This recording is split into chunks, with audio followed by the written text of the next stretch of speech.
N'umugoroba tugiye kwiga ijambo rivuga ngo mwegere niwe soko y'umunezero. Tugiye kwiga ikintu cyitwa umunezero, cyane cyane abashakanye. Hari igihe ubona bakundanye umuhungu n'umukobwa utareba magambo ari menshi, bone basigaye barita ngo ni imitoma, ukagira ngo niko bizahora. Ururiya rukundo baba bafitanye ni urukundo rw'imisemburo. Hari aho bigera rero bagira ibintu bapfa, mbese ndibahuze neza, ya misemburo ikagenda irakama. Reka mbabwire, natwe ababana mu buzima busanzwe, iyo ugonganye n'umuntu imisemburo y'ibyishimo n'ubwuzu irakama. Iyo mugize umugisha mugashobora kwicara bya bindi mwapfuye mukabikiza, ya misemburo iragaruka. Iyo mutabikijije irakomeza igakama, ukabona urukundo byane bavuze ngo urukundo rwakonje. Abantu bakabana batashwa, mbese nta kibazo gihari, ukabona ubwuzu bwarashize. Hari imisemburo y'ibyishimo rero igera kuri 5 iri mu mibiri yacu, ariko Yesu niwe soko y'ibyishimo. Sabato nziza, umunsi w'umunezero. Reka dushimire Imana yaduhaye iminsi 7 y'icyumweru, ikaduha iminsi 6 yo gukora, ikaduha n'umunsi umwe w'ikiruhuko. Kadushima Imana ko twamenye isabato. Dushimiye umuyobozi twakiriye muri aka kanya. Ndabanza mbibwire gatoya kugira ngo tuganire tuzeranye gakeya, ko kumenya umuntu biragoye. Kuvuga ngo muranzi nanjye ndabazi biragoye. Hari umwana bigeze kubwira nyina ngo unzi igice. Kumenya umuntu biragoye. Ndababwira duke. Nitwa Musabyimfura Ezekiel. Nkaba ndi umugabo wubatse, ufite umugore umwe n'abana 4. Nkaba naramenye ubwenge ndi muri ritoro ry'Abadventiste umunsi wa 7. Hari abajya bavuga ngo barivukiyemo, ariko nta muntu uvukira mu itorero, ahubwo umuntu avukira mu byaha. Iyo umuntu avuze ngo yavukiye mu itorero, avuze ko yavukiye mu gakiza, kandi ntabwo bishoboka. Ubwo rero nanjye namenye ubwenge ndi muri ritoro ry'Abadventiste. Cyokoze nanone kumenyera Imana muri ritoro nta gisa nabyo. Kumenyera Imana muri ritoro nta gisa nabyo. Nabatijwe mu 1984, ndeka inzoga muri 1989, ko kera abantu babatizwaga bazinywa, ariko natangiye kuba umukristo mu 2000. Ibyo mvuga birashoboka? Birashoboka. Umuntu umwe yigeze kuduhamya, aratubwira ngo yavuye mu Gaturika, muri Kiliziya Gaturika, yakira ubutumwa bw'Abadeperi. Ageze muri Adeperi atsindwa n'isabato, aza mu Badivi. Ariko umuntu yangaga mu Gaturika yakomeje kumwanga, ageze mu Badivi. Ubwo yari yarahindutse. Ibura yarahindutse. Umuntu ashobora guhindura imyemerere, agahindura idini, ariko atarahinduka ubwe. Ndashima Imana rero yuko tugiye kumarana ibyumweru 2, tuzasabirane kugira ngo aya materaniro Uwiteka azatugezeho icyo ashaka ko tumenya. Reka twige ijambo ry'Imana, kadusenge.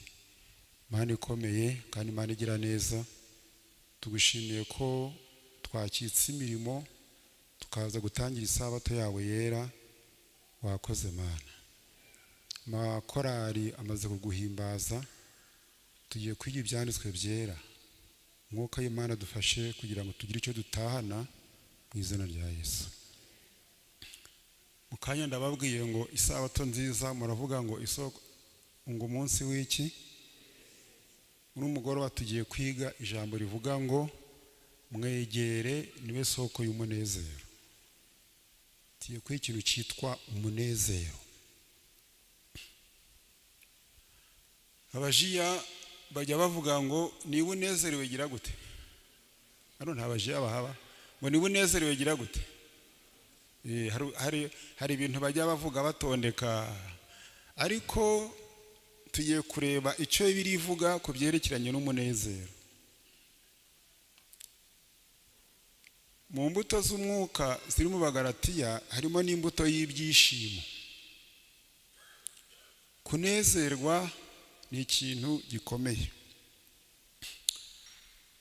Abahanga bize bavuga ko hari imisemburo itera umunezero. Abaririmbyi bahoze bari kuririmba mu kanya. Iyo abaririmbyi baririmba natwe tugatega amatwi, hari umusemburo witwa dopamine umeneka mu maraso yabo na yacu utuma twishimira indirimbo.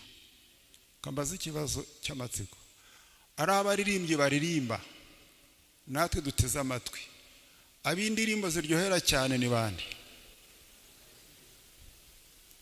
Uya munsubize.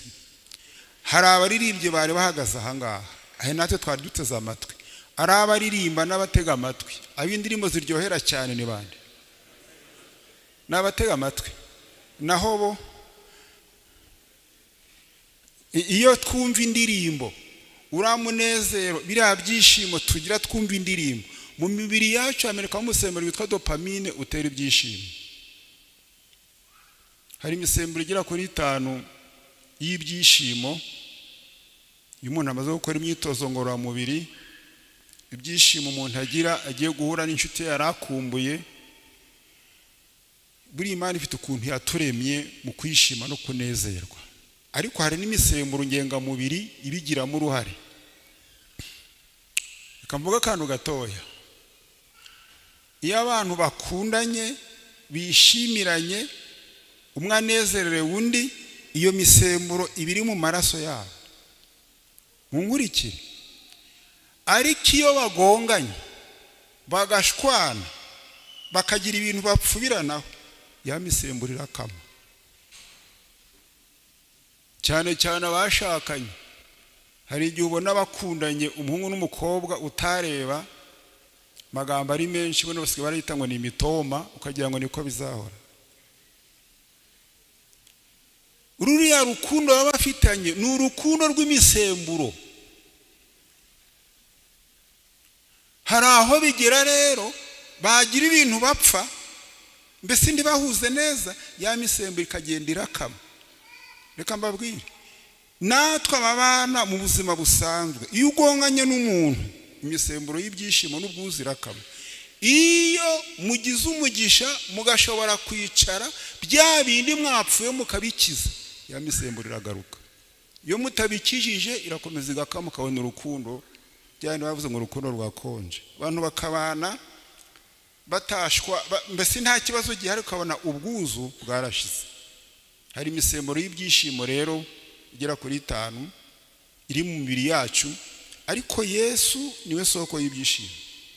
Umudogiteri witwa Lorefa Berewuningi yavuze ko iyi misemburo y'ibyishimo cyangwa se umunezero utera umuntu kugira ubuzima bwiza kandi akarama.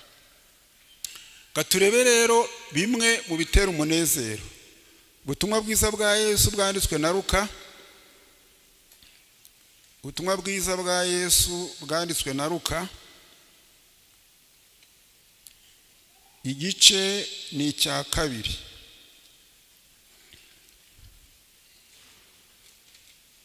Ubutumwa bwiza bwa Yesu bwanditswe na Luka, igice ni icya 2,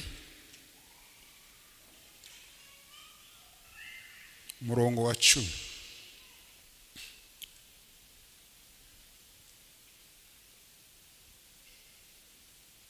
ndasoma.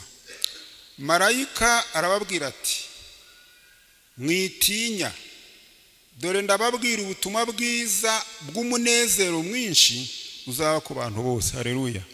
Ubutumwa bwiza ni ubw'umunezero, kandi ntabwo ubutumwa bwiza ari ubw'umunezero gusa, ahubwo ni n'umuti. Ubutumwa bwiza ni n'umuti. Mu gitabo cyitwa Rengera Ubuzima, umugabane wa mbere, paje 50, ngiye kubasomera amagambo avuga uburyo ubutumwa bwiza budatera umunezero gusa, ahubwo ari n'umuti. Wakira ubutumwa bwiza agira umunezero, akabonye n'umuti. Haranditse ngo iyo urukundo rwa Kristo rugeze mu mibereho y'umuntu, urwo rukundo rukora ku migabane ikomeye y'umubiri nk'ubwonko, umutima n'imitsi yumva, rukayikiza. Urwo rukundo rutera mu mutima umunezero wa Mwuka Muziranenge, umunezero ugatanga ubuzima buzira umuze. Haleluya. Uwo munezero kuba warakiriye Yesu akaba mu bugingo bwawe, iyo rugeze mu bwonko, mu mitsi yumva n'umutima, birakira, kandi uwo munezero gatuma umuntu agira ubuzima bugira umuze. None ndasomye muri Luka ngo marayika arababwira ati mwitinya, dore ndababwira ubutumwa bwiza bw'umunezero mwinshi uzaba ku bantu bose. Ikintu cya mbere gitera umunezero ni ubutumwa bwiza. Mu gitabo cyitwa Uwifuzwa ibihe byose, harimo amagambo avuga ngo hari ibintu byajyaga binezeza Yesu akiri mu isi. Narasomye ngo iyo Yesu yabaga ahagaze imbere y'iteraniro, ngo akabona abantu bamukurikiye bateze amatwi, bafite inzara n'inyota yo kumva amagambo ye, inawe tereka ngo byaramunezezaga. Ubutumwa bwiza ni umunezero kandi n'umuti. Icyo ni icyambere gitera umunezero, ni ubutumwa bwiza. Icya kabiri gitera umunezero, kugirira abandi neza bitera umunezero kandi ni n'umuti. Urwandiko rwa kabiri rw'Abakorinto, kugirira abandi neza bitera umunezero kandi ni n'umuti. Urwandiko rwa kabiri Pawulo yandikiye Abakorinto, gice ni icya 8, ndasoma umurongo wa 1 n'uwa 2. Kugirira abandi neza bitera umunezero kandi ni umuti.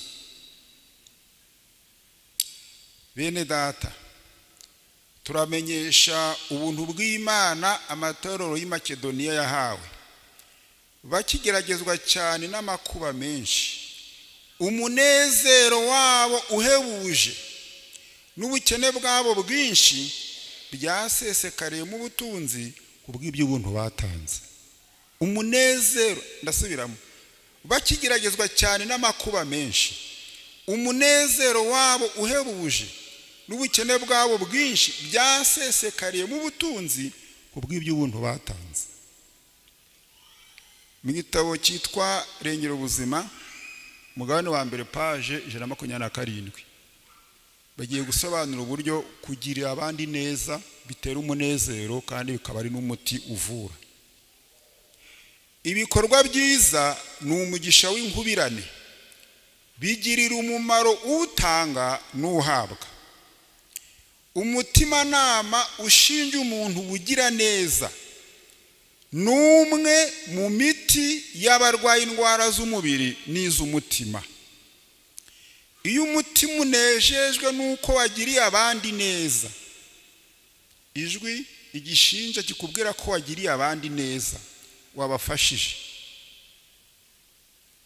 Uzirinde yuko amasaha 24 arangira nta muntu ukubwiye ngo urakoze, Imana iguha umugisha. Uzirinde ko iryo jambo ubwira batari kubwiye. Kereka niba wiriwe ahantu wenyine ufungiranye, ariko niba uri hamwe n'abantu ku manywa na nijoro, uzirinde ko bucya nangwa abwire nta muntu ukubwiye ngo urakoze, Imana iguha iki? Ko tubereyeho guhesha abandi iki? Umugisha. Iyo umutima unejejwe nuko wagiriye abandi neza, uwo munezero utera umubiri wose kumererwa neza. Nuwango kugirira abandi neza, icyo wabakorera cyose, serivisi yose waba, ariko ijwi rikakubwira ngo wamufashije, wamwunganiye, wamuhumurije, uwo munezero utuma umubiri ugubwa neza. Mu nama ku Busonga baranditse ngo uwo munezero utuma amaraso ashyuha agatembera mu mubiri, maze umuntu akagira amagara mazima. Kugirira abandi neza, icyambere twabonye nuko ubutumwa bwiza butera umunezero kandi akaba ari umuti. Icya kabiri, kugirira abandi neza bitera umunezero, ni n'umuti. Icya gatatu, kubana n'abandi amahoro bitera umunezero kandi ni n'umuti.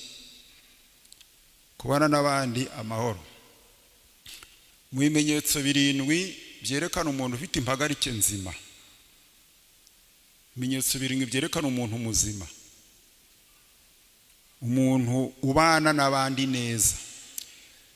Hari umudogiteri twaganiye arambwira ngo ashinzwe kuvura indwara zo mu bwonko, mu mutwe.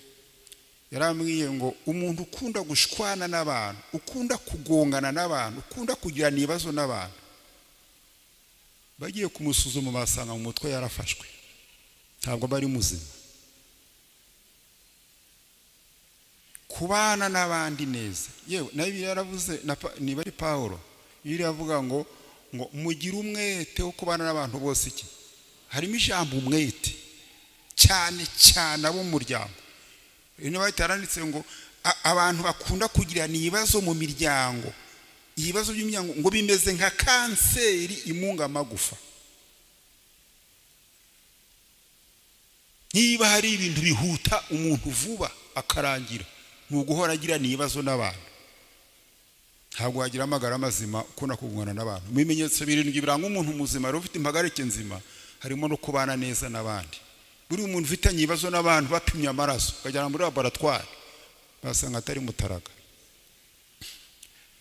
Kubana n'abandi amahoro, inama z'igitora umugani wa 2 page 150 haranditse ngo iyi intekerezo zirimo amahoro, amahoro atewe no kwiyumvamo gukora ibyiza no kubana n'abandi amahoro, bitera umunezero ugera mu myanya yose y'umubiri, bigatuma amaraso agenda neza mu mubiri wose, maze umubiri wose ukagubwa neza. Haleluya.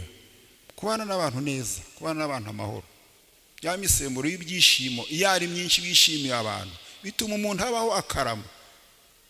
Ariko kugira nibazo n'abantu birahuta. Hari n'indwara ziterwa n'ingeso mbi.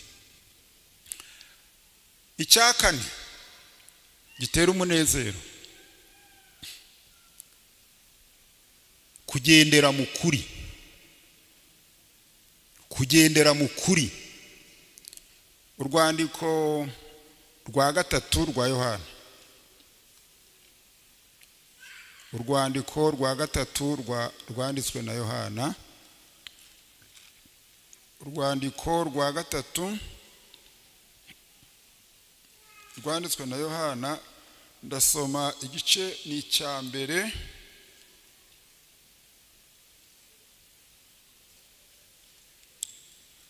ndasoma umurongo wa 4.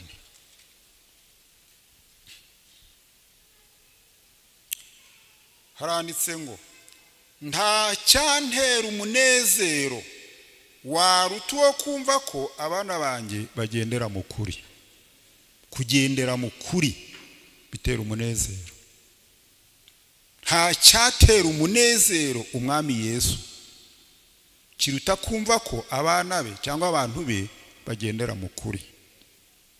Cya gatanu bitera umunezero, kuba imbere ya Yesu. Kuba imbere ya Yesu. Ubundi imbere ya Yesu ni hehe? Nindi irimo turimba ngo iyo nicaye imbere ye. Ubundi imbere ya Yesu ni he? Ibyakozwe n'intumwa igice ni icya 2 murongo wa 28. Ibyakozwe n'intumwa igice ni icya 2 murongo wa 28. Haranditse ngo kuko ugaragara ko ari umuyuda atari we muyuda nyakuri, kandi gukebwa kugaragara ko ku mubiri atari ko gukebwa nyakuri, ahubwo umuyuda wo mu mutima. Ndi gusoma Abaroma, sibyo ra? Nasomye Abaroma n'ibyakozwe n'intumwa, ibyakozwe n'intumwa 2:28, 2:28 haranditse ngo wamenyesheje inzira y'ubugingo, uzanyuzuza umunezero kuko ndi imbere yande, ndi imbere yawe. Kuba imbere ya Yesu bitera umunezero. Muririmbyi waririmbye indirimbo y'191 twatangije yararirimbye ngo ngize amahirwe mwuzuze n'ubu mfite, ngize amahirwe nduwa Yesu n'ubu mfite umunezero mwinshi, ndazwa agakiza ndacunguwe, mbyawe n'umwuka ndatunganye, n'ibyo ndirimba. Kambaza ikibazo, indirimbo zitera umunezero? Indirimbo zitera umunezero? Umuririmbyi ngo ngize amahirwe nduwa Yesu n'ubu mfite iki? Indirimbo zitera umunezero. Muri Yakobo baravuga ngo niba hari umuntu unezerewe nagenza ate? Indirimbo zitera umunezero, nangwa umunezero utera kuririmba. Niba hari umuntu unezerewe nagenza ate? Indirimbo zitera umunezero, nangwa umunezero utera kuririmba. Uko bimeze, umunezero utera kuririmba, noneho waririmba nanone ukongera ukanezerwa. Umunezero ni utuma umuntu aririmba, noneho kandi waririmba bikakongerera iki? Abaririmbyi bacu umunezero ni utuma baririmba, nangwa n'izindi mpamvu. Niba hari umuntu unezerewe nagenza ate? Nuvuga ngo habanza umunezero. Uwo munezero ufite kubera ko Yesu yagucunguye, yagukijije, ni utuma ujya muri korali.